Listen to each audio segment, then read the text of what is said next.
All right. Welcome to the SFL show. And that stands for Sports Family Life, which is what we like to talk about sports, family, and just how we enjoy life. Hope you all had a happy holidays. We had Christmas this week, and I hope everyone got an opportunity to spend time with their families, knowing the friends, the loved ones, enjoy the season as we get ready to go into the new year. This week, we got some pretty cool stuff to talk about. We're going to talk about, of course, the NFL as we get ready to run into the playoffs. We had some bowl games. No, they're starting to show themselves now. None of the interesting games have been played yet. I'd be very interested, obviously, to the games that are this weekend, starting probably tomorrow. I think Ohio State is playing Missouri here coming up. Ole Miss, Penn State, those SEC, Big Ten matchups, those top teams. Although there'll be a lot of players out interested in some of those games, and of course, as we get into the New Year's Day games, those games are very interesting. Of course, we have our rooting interests. So we'll see what happens there, and we'll talk a little NBA. We'll talk a little NBA. That's something we have not touched on so far since we've been doing this. So still not fully immersed in the NBA just yet, with football season still going on.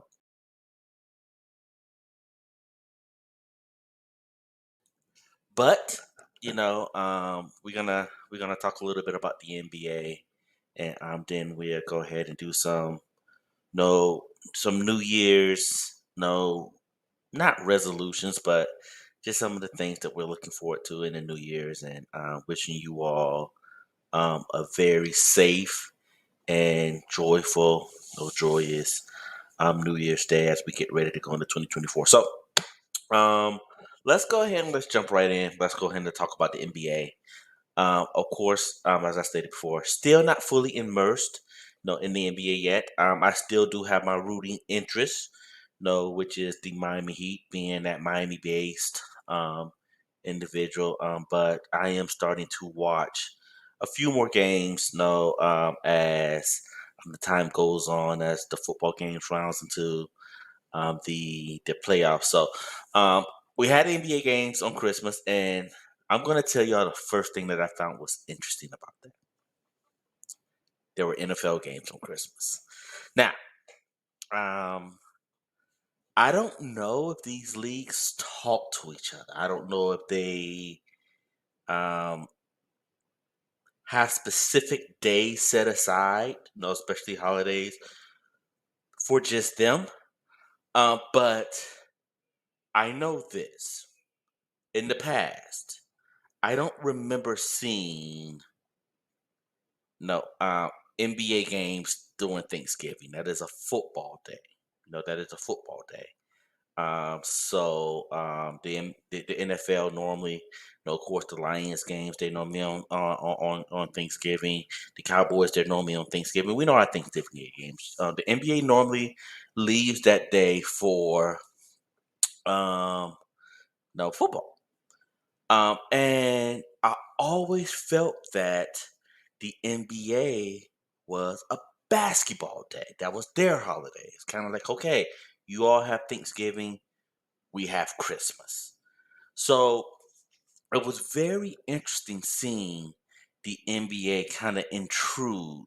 I'm sorry, the NFL kind of intrude on the NBA's day. No, we remember great Christmas Day games when it comes to the NFL, NBA. I'm sorry. No, some great Christmas Day games.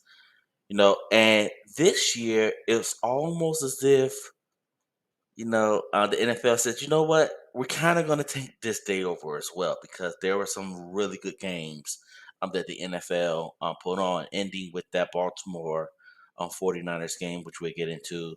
We're going to the NBA, to the NFL. So that was the first thing that I found interesting about those Christmas Day games, that they were sharing, the views with each other. NFL, NBA, they were sharing it together. Now, I'll admit I was kind of going back and forth, but I watch more NFL than NBA.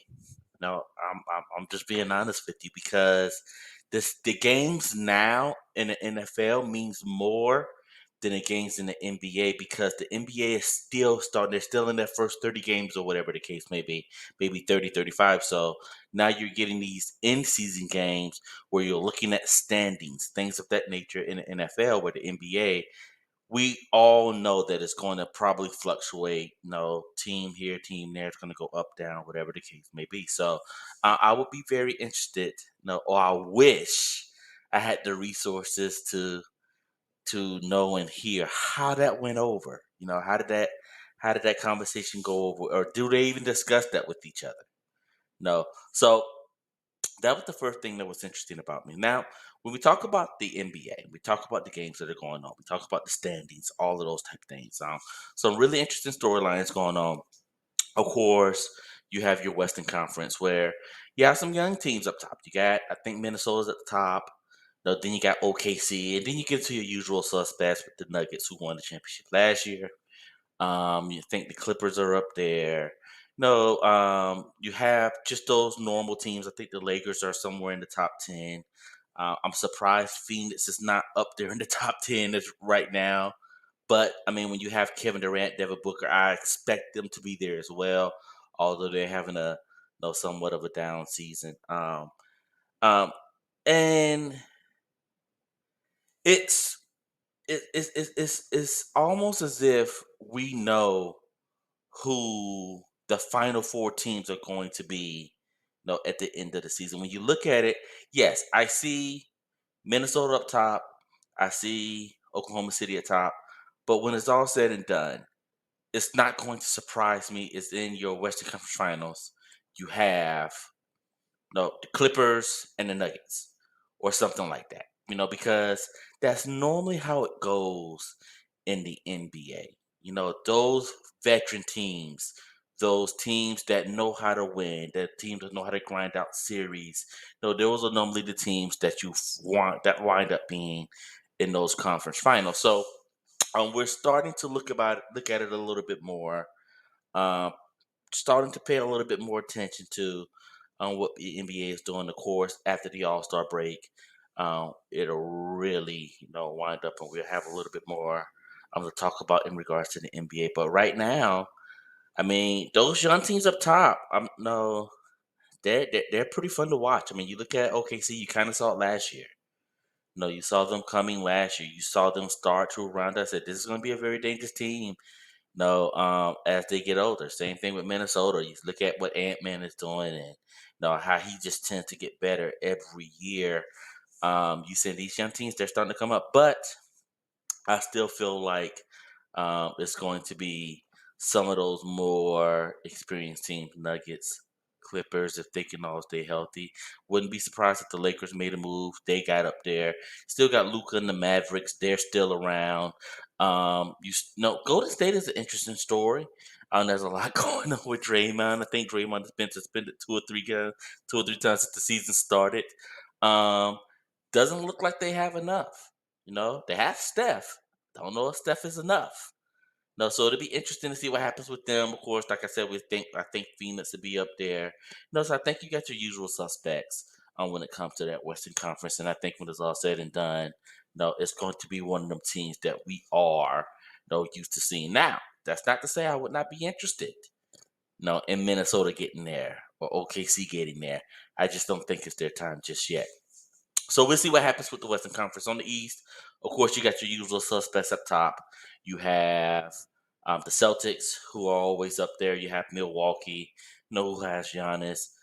Then you have Philly, when Embiid, and then you get down to just what people would deem, or those would call, just those mediocre teams: your Bulls, your Heat.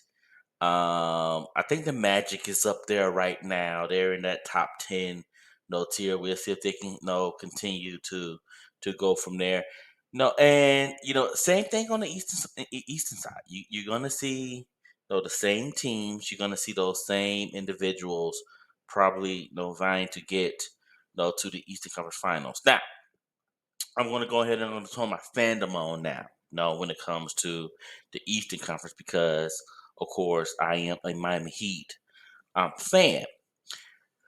The thing that gets me when it comes to the Miami Heat and how they're viewed, when it comes to the Eastern Conference, is over the last 4 years, I would be interested in hearing who people say has been the best team in the Eastern Conference. Now Milwaukee has won a championship in the last 4 years. So maybe that catapults them to being okay. Well, this is the best team in the Eastern Conference over the last 4 years because they've won. That championship that they play for. But when you look at the last 4 years, and now we're going back to the bubble. This will be the fifth year I think since the bubble. No, the Miami Heat went to the championship in the bubble. Then they got swept in the first round against Milwaukee. That's the year Milwaukee won the championship. The third year, they were one shot away of going back to the finals, the NBA finals. And then, of course, last year, they were in the NBA finals again. So, out of the last 4 years, 3 of those years, they were in the Eastern Conference finals. 2 of those years, they made it to the NBA finals. you know, and they're doing this with players that are deemed to not be very good. All right, so let's talk about that just a little. Let's talk about that a little because I think that's interesting. And when we look at this Heat team, all right, they seem to be disciplined, and I'm always out there looking, listening, things like that.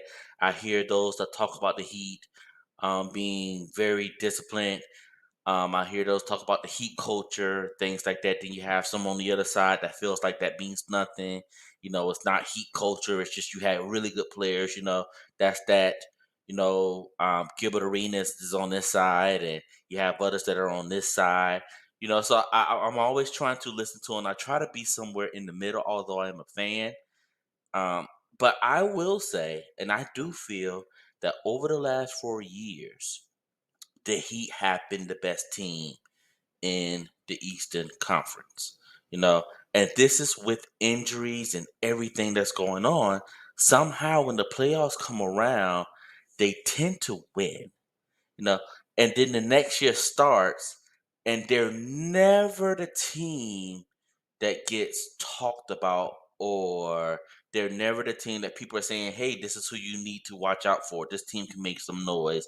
It's always they don't have enough. They don't have enough. They don't have enough. So I don't know if this is a Miami thing because the Dolphins kind of deal with this as well. No, but I will say, but I think the Dolphins are a little bit different because the Dolphins have not accomplished anything. In the last 20 years or so, 20 to 25 years, it's not that Dolphins have not accomplished anything. But the Miami Heat has. No, they've been to finals. They've won big games. They've lost big games as well. But they've shown that they have the ability to win against teams that probably have better named players than they do. Yet every year, that's not a team that gets talked about. You know, and I wonder if that's because of the if that's because they have the Duncan Robinsons and the Caleb Martins and this that whatever. Even if they show that they can compete, well, they still don't have those big names. Therefore, we're going to continue to doubt them, or what? I don't know what it is. Because I listen to because this is what I do. I love sports. That's why sports love it. So I'm always listening when I'm hearing your males from Kendrick Perkins and Stephen A. and when Jalen was out there, Jason Williams or Jay Williams. I'm sorry, even your Monica McNutts, who I know think is phenomenal. With no, all of them. I think all of them are great. And you hear them, and they say the Heat don't have enough. The Heat don't have enough. The Heat don't have enough. And I'm like, well, they've been saying that for the last 4 years. Now, granted, they have not won a championship. I'm not saying that they have, but neither has Boston, and we keep putting them up there. Neither has Philly, and we keep putting them up there. And those are the teams that the Heat normally go through to get there. So I don't understand the mindset of, okay, we don't think this team has enough, even though the last 3 or 4 years they have been beating that team. I mean, you look at Milwaukee. I looked at the Heat's run last year, and I don't want to focus on the past, but you look at the Heat's run last year.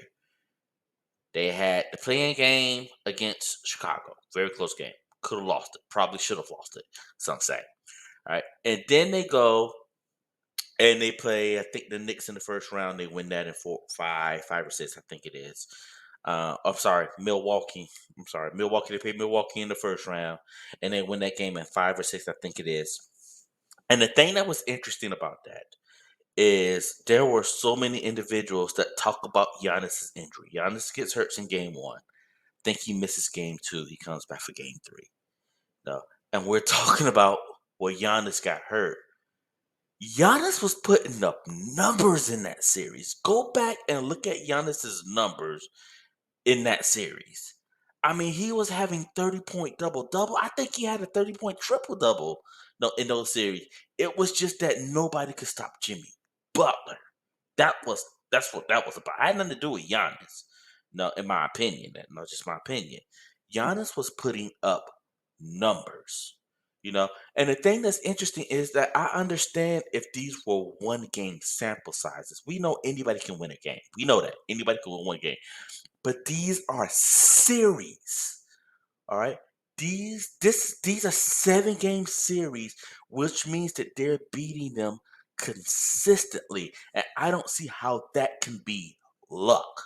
No, if it's happening over and over and over again. So as the Heat are going through their run last year, they beat Milwaukee in 5. They come and they beat the Knicks kind of the same way. And then they get to Boston and they get up 3-0 in Boston, which is unheard of. No, there is no way that even I thought that would happen. Go up 3-0 in Boston. No, and then Boston comes back and win the next 3 games. Game 6, no, Derek White, no, incredible putback. I remember that. I was on a cruise. It broke my heart. I could not sleep that night. But they come back in game 7 and they win that series, and they ended up going to the finals where they eventually lost to the Denver Nuggets. And all these moves are made, and the Heat lose 2 big pieces in Matt Strus and Gabe Vincent. They lose those big pieces, and they replace them with Josh Richardson and the rookie Jaime Jaquez, who's having a pretty good rookie campaign as of now. Now, what's interesting about that, what I bring that in, is because all through their runs last year, all you would hear them say is they're playing with a bunch of D League guys. They're playing with a bunch of D League guys. No, they're playing with guys that are not named just that whatever. So then Gabe Vincent goes to the Lakers. No, Matt Strus goes to Cleveland. And it's like, oh, well, they lost these big pieces. And I'm like, well, wait a minute, hold on. I thought they were D League guys, because if they're just D League guys, shouldn't they be easily replaced? I don't know. I'm not saying that they are. I think those guys showed that they can play on that upper echelon level. But now it's like, okay, well, they lost these huge pieces, so they don't have enough again. So it's always interesting to hear that take.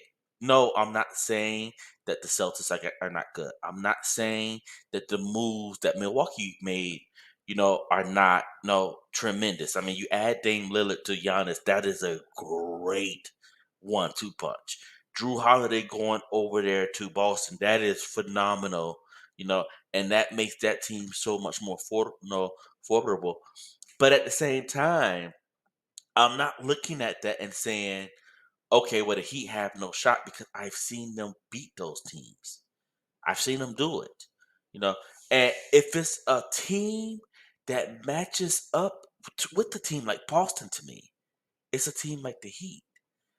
Because yeah, they have Drew Holiday, they have Jalen Brown, they have Jason Tatum, they have Derek White, and they was like, hey, these guys are really good. Well, you look at what the Heat have. They have a Josh Richardson that they can throw out there. They have a Jaime Jaquez that they can throw out there, who tends to be a really good defender. They have a Jimmy Butler who they can throw out there. Duncan Robinson has evolved as a gamer. They can throw him out there. They have Caleb Martin, who they can put out there, and he plays really tough defense. So it's not like there's this huge mismatch, and with the way the Heat play, they really can contain some of them guys. So it's going to be interesting to see how that plays out, to see if we're dealing with the same thing again, where the Heat are in the finals, and we're asking ourselves why and how. No, it's going to be interesting to see how that works out. Okay, I will go ahead and I will turn my fandom back off and just talk about the East altogether. I think that you're going to see some really good games, probably because I do think that Philly, I do think that Boston, I do think that Milwaukee are really good teams. I think they're really good teams, and I think how those teams seed it's going to be interesting because I don't think any of them are going to want to see the Heat. To be honest, I don't think any of them are going to want to see Jimmy Butler in the playoffs. No, in that first or second round, they're not going to want to see that. So it's going to be a very interesting ride as we get ready to round. Into All Star break, and after the All Star break, how the seasons take place. But we'll see. No, we'll see how that happens. So, and let's switch over to the NFL. Let's talk a little bit about the NFL. The NFL, of course, this week has some really interesting games. You wanted to see which teams were going to show up based on things that happened the previous week. When I'm talking about teams like Philly. I'm talking about teams like Kansas City. Talk about teams like Dallas. No, teams like the Dolphins. No. Just wanted to see how these teams would show up based on what happened their previous game, their previous week, and we had some really interesting games, some really interesting results. No, we're gonna go ahead. We're gonna start with Let's start with the AFC this week. I think we started with the NFC last week, so let's start with the AFC this week. So of course, one of the most interesting games of the week was that Raiders KC game. I don't think the Raiders had beaten KC since like 2020 or something like that, and they came out and they did it. And once again, KC just looked stale on offense. They looked like they couldn't get anything going. Patrick Mahomes, it started to turn the ball over. I don't know if that has to do with trust or him trying to do too much, or what's going on. You're seeing them explode on the sideline.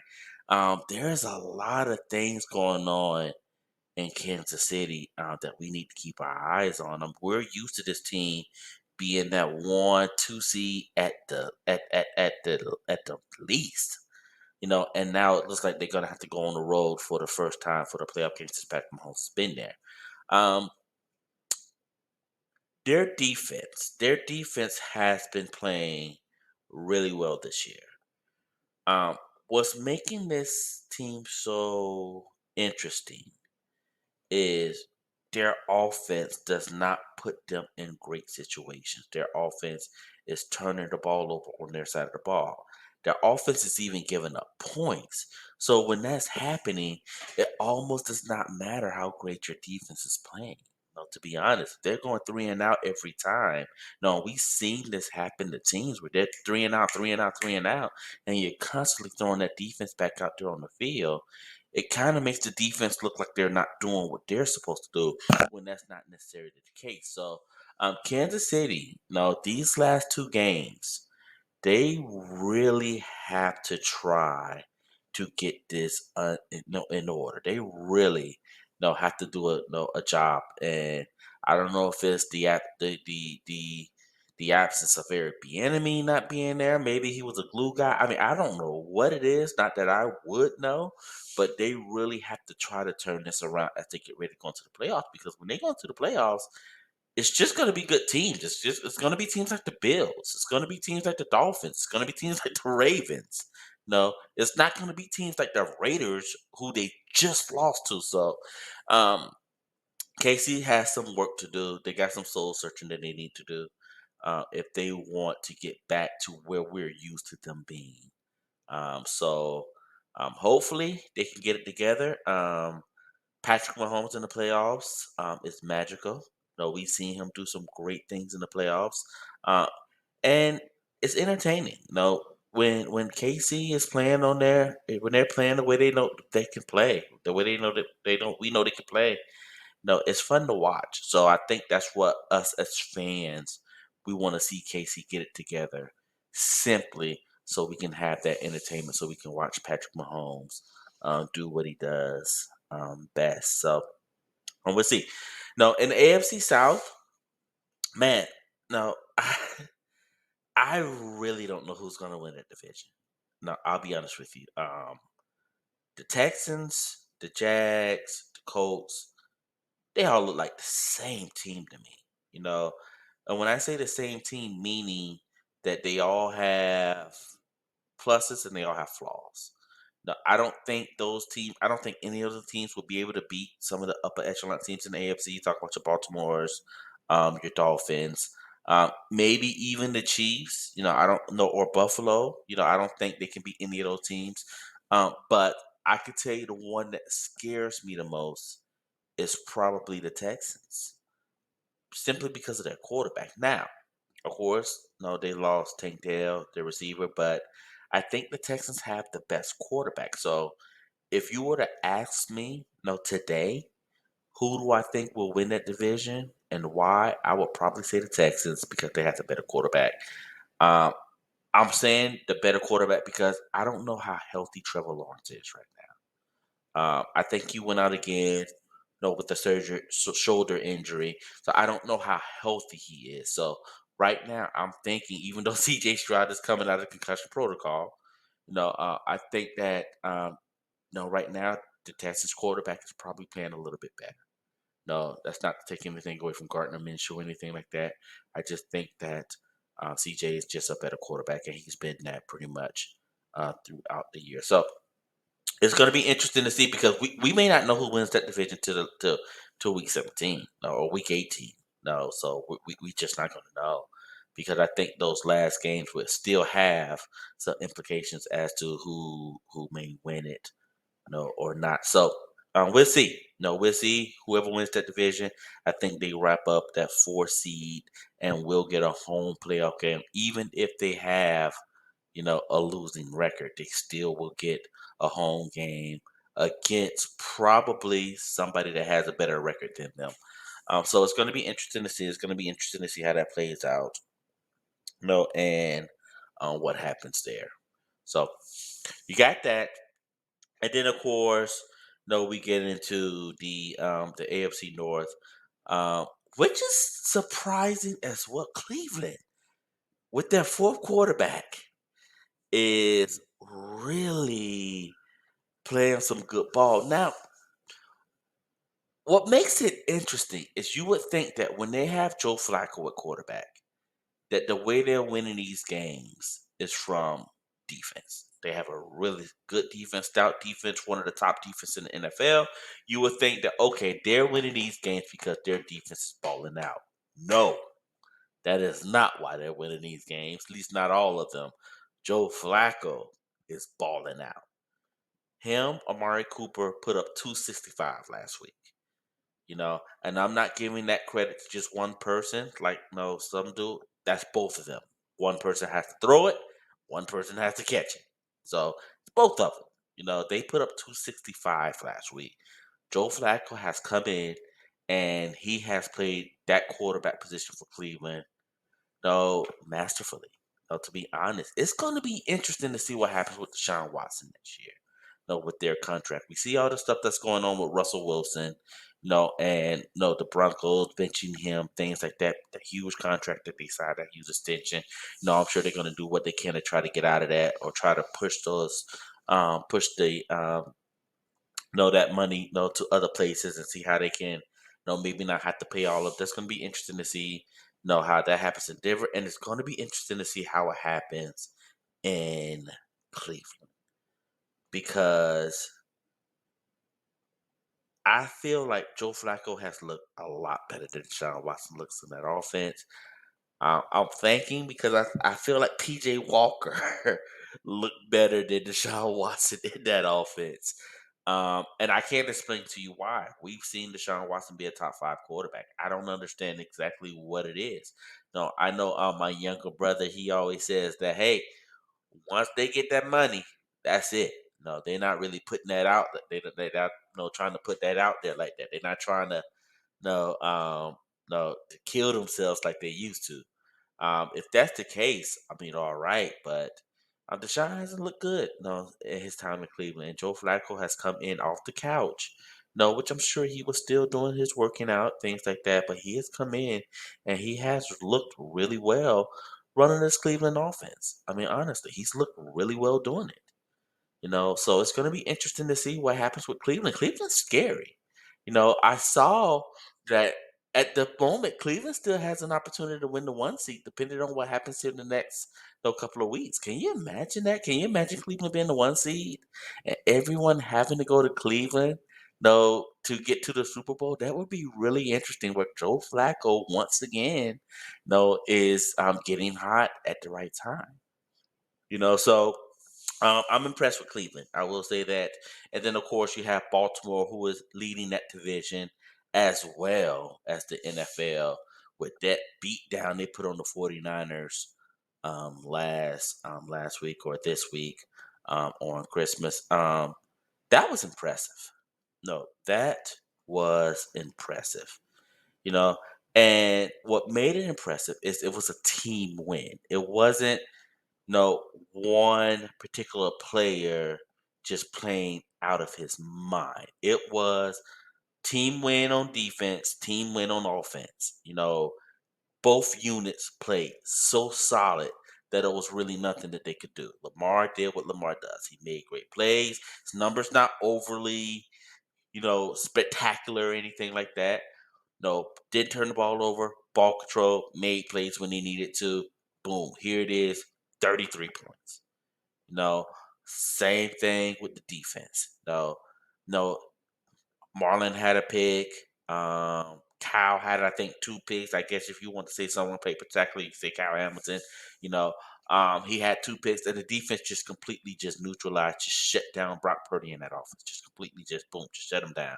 No, they got sacks, they got interceptions, they stopped the run to a degree.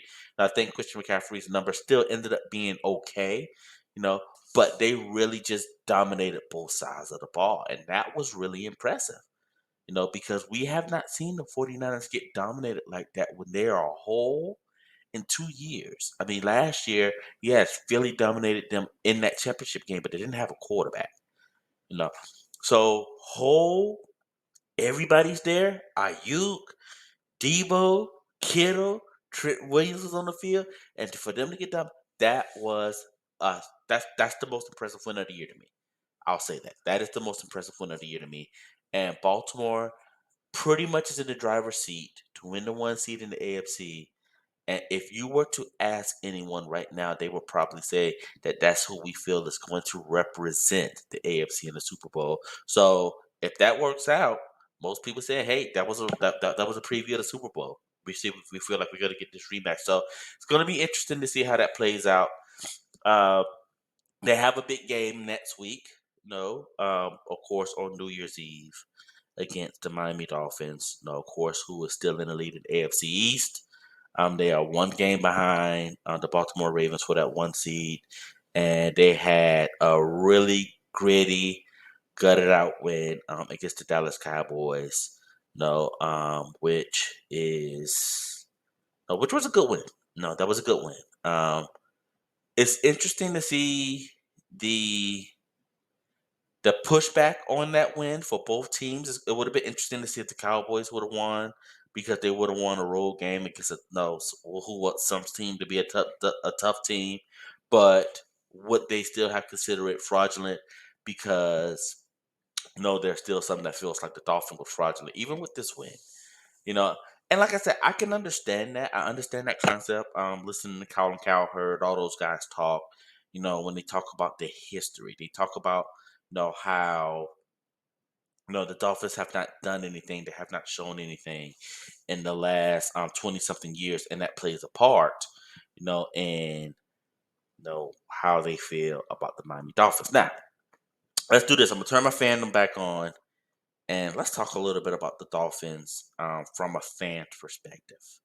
No, now I've done a little research. Of course, I don't have no connection. So, like I said, I'm doing all of this just off the top, and one of the things that I said, I'm like, how hard is it to win against tough games in the NFL? And I brought that up because I was listening to Dominique Foxworth, and one of the things that he said is that winning is hard against good teams. He said, and most of the time, you tend to lose those tough games more than you win them. He said something of that nature. If I misquoted you, I'm sorry. Not that you'll ever hear this, but you know, so I was like, huh, that's an interesting comment. So I went out and I just started looking at, just teams that are up top, things of that nature. And one of the things that I recognize is that when you look at teams that are playing against these tough teams, you look at a team like the Detroit Lions. You look at the teams that they lost against, and then you look at their wins. Their wins.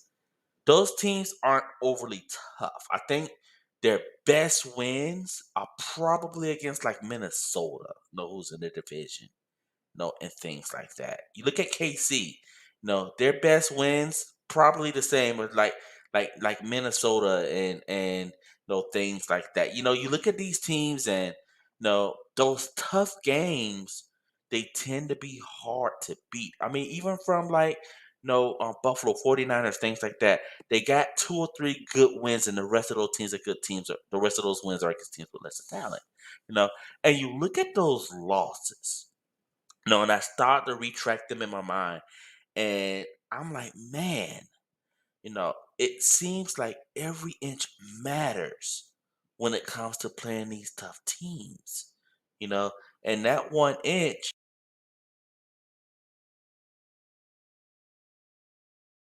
excuse me, that 1 inch.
Those inches, that 1 or 2 inches, is the difference between you winning those games and losing those games. So I was just trying to retract some things in my mind. And of course, I thought about the Cowboys and the Eagles. And if we remember that game, the first game where the Cowboys lost in Philly, you know, there were just like 2 or 3 plays that were just like an inch away from putting them in a position to win that game. You had the tight end catching the ball and his butt hits down right outside of the end zone where it's called the touchdown, then it's taken it back. You had Dak going for the 2-point conversion, and his foot just steps out of line, out of bounds, and that just takes away those points. So just those 1 or 2 inches, you saw it in the KC game. Kadarius Tony is just 1 inch right there above the line, and it changes the whole concept of that play. You look at Philly when they played against Buffalo, and you look at those close places where James Cook drops that pass as he's going to the end zone. You look in overtime where Gabe Davis turns one way, Josh Allen throws it the other way. Just those close plays, those 1 inch plays, and you see it again in the Cowboys against the Dolphins with Deshaun Elliott tackles Pollard just right outside of the end zone, just 1 inch, and then the next play they fall. So I heard him say that. I heard Dominique Foxworth say that. So it just brought that to my mind. Like, wow, you know, winning against these tough teams, it must be hard. It must be tough. But we down the teams that don't do it more often when honestly no one really beats every tough team. I think what separates Philly, and I heard Jeff Saturday say this. He said Philly is probably the one team that's beat four 9 to 10 win teams. They beat the Cowboys, they beat the Dolphins, they beat the Chiefs, they beat the Bills. No, Philly is a team that did that. But when you look at some of these other teams and the teams that they're beat that are really good, they're far and few, And I'm just pulling up here on my phone. I'm looking at Detroit. Who we think is a really good team. And when you look at their record, the teams that they have beaten that are 500 or more, are the Chiefs, of course, in the first game of the year. Um, the Buccaneers, who are right there at 8-7. I think they're right one game over 500, and the Vikings, who's also an 87 team. Those are the teams that they've beaten this year. When it comes to those tough games. You look at a team like the Chiefs. No, let's look at them. And I'm just pulling up their schedule. I don't know what exactly it is. So you pull up their schedule. No, and the Chiefs, no, as far as teams that they're beating that we would deem to be tough are, let's see. No, because no, and it just shows how hard winning is against these tough teams. No, the Jags, no, who are at 8-17, no, they beat them. Of course, the Vikings, no, they're 8-17, and the Dolphins, no, the Dolphins, of course, no, they won that game, and every other team that they played that's over 500, no, they've lost to. They lost to the Eagles, no, they lost to the Bills. Yeah, no, so. Let's look at the Bills. I mean, let's look at even a team like the Bills, who we feel like is playing really tough right now. You look at the Bills' record, and the team now they have 6 losses, of course, but you look at the teams that they've won against. They beat, of course, the Dolphins. They beat the Dolphins. They beaten the Buccaneers. No, once again at 8-17, and they beaten no the Chiefs and the Cowboys, and those are the teams who they've won against. So you look at this, and a lot of these teams who we think they don't have these great wins unless you talk about a team like Philly who's beaten a lot of those tough games. So and I think that separates Philly, but it seems that winning is really hard to do. No, in the NFL. It seems to be really hard. Even the 49ers. Let's look at the 49ers and no the Ravens. Let's just don't see what they're doing. So when you look at the 49ers record, they're 11-4, and you look at the teams that they've won against. No, and this is going to be interesting. When we talk about teams that are 500 or better, I think they beat the Rams in week 2 before the win. I think they beat the Rams with a backup quarterback. Um, they beat the Cowboys, of course. Of course, they beat the Jaguars 8-7, Buccaneers 8-7. They beat Seattle, who I think is an 8-7 team as well. They beat Philly. So some good wins there. Some good wins there. Seattle I think is a solid team, even though they're 8-7. But no, when they talk about those top tier teams, they've beaten the Eagles, they've beaten the Cowboys, and yeah, that's about it. The Eagles and the Cowboys, and then everybody else is right around that 500 stand point. No, and let's look at the Ravens just one more. I know this is not good talk. I'm just trying to show that winning just seems to be hard when it comes to these good teams. Even at 12-3, when you look at the teams, that the Ravens have beaten. They have beaten. Of course, you go back up to the top. I'm trying to get to a team that is good. They beat the Rams. They beaten the 49ers. And then there's Jaguars are on there. Bengals are on there. I think that's the game that Joe Burrow got hurt. Seahawks are on there. No, of course the Lions. The Lions are on there. They put a beat down on the Lions.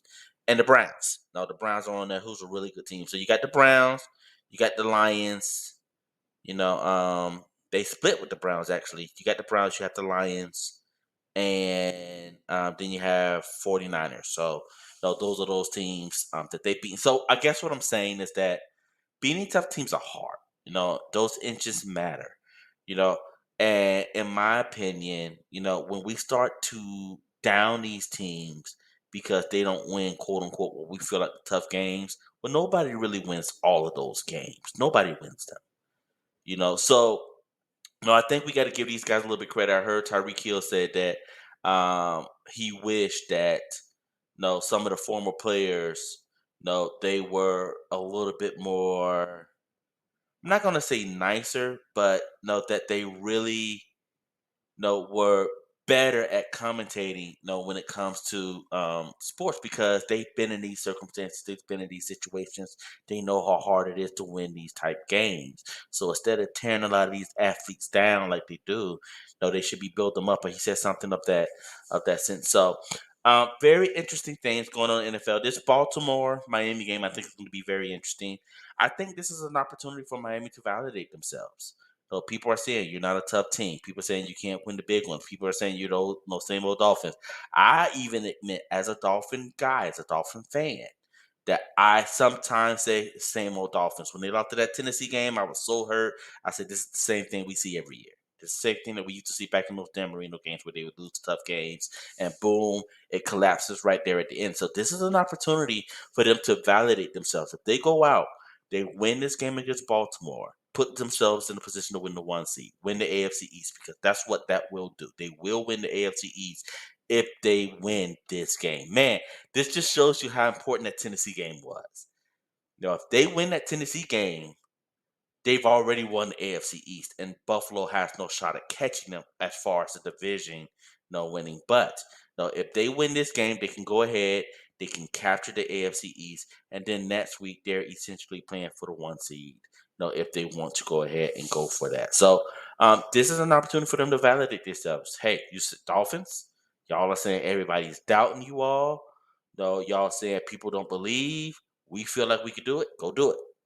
No, go do it. So, very interesting game coming up next week between the Dolphins and Baltimore. I think that is going to be the premier game. I think that is going to be the game that people are really paying attention to, that people want to see. So it's going to be interesting to see how that plays out. So, great things going on. Of course, we have the playoffs. And I talked a little bit about our my desire, my can't wait to see the college football playoffs that be going on New Year's Day, which is Monday. Michigan going up against Alabama. No, Texas going up against Washington. My pick for that game is Michigan going up against Washington. I think you're going to see some of those old Rose Bowls rematches. So it'd be some very interesting storylines if that happens. I think that all four teams can win their game, but it's going to be interesting to see how it pans out, how it plays out. So with that, we're gonna go ahead. We're gonna sign off.